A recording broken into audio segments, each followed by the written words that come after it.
nakapag-mass report na ba lahat? Charot! Vice ganda nagpasaring kay Renden Labrador matapos maba ng mga social media accounts ito dahil sa mass report. Kamakailan lang ay inanunsyo ni Renden sa Instagram na na-delete na ang kanyang Facebook page. Habang nalungkot ang ilan sa kanyang mga fans, followers sa nangyari sa kanyang Facebook page, karamihan sa mga netizens, partikular na sa Twitter users, ay nagdiwang sa pagtanggal ng kanyang page. Ang kanyang Facebook page ay na-take down ng nasabing platform dahil sa mass reporting mula sa mga netizens. Ang isa sa mga dahilan ay dahil marami ang naniniwala na siya ay isang toxic.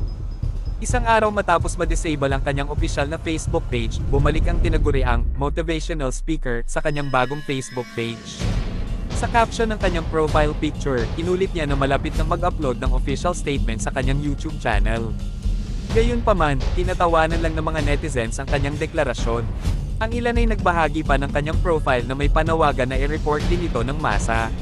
Samantala, bukod sa kanyang opisyal na Facebook page, ang pangalawang pahina ni Renden, ang Renden Labrador Motivation, ay tinanggal na rin.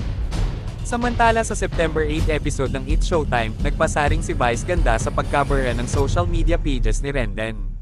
Sa tanong ni Vice Ganda kung nakapag-mass report na daw ba lahat, naghiyawan ng madlang people sa studio. Yes, ganon. Yes, nakapag-mass report na ba lahat? Charot! Nakapag-mass report na ba lahat? Ito ang pabirong hirit ni Vice Ganda habang nasa Rampanalo segment ng It's Showtime ngayong araw. Nang si Ayon na ang magbubukas ng kanyang kahon, pinasayaw ni Vice Ganda si Ayon bilang pampaswerte daw. Aniya, tuloy ang kanilang pag-iibigan. Ganyan! Ituloy natin ang pag-iibigan. Tuloy-tuloy lang.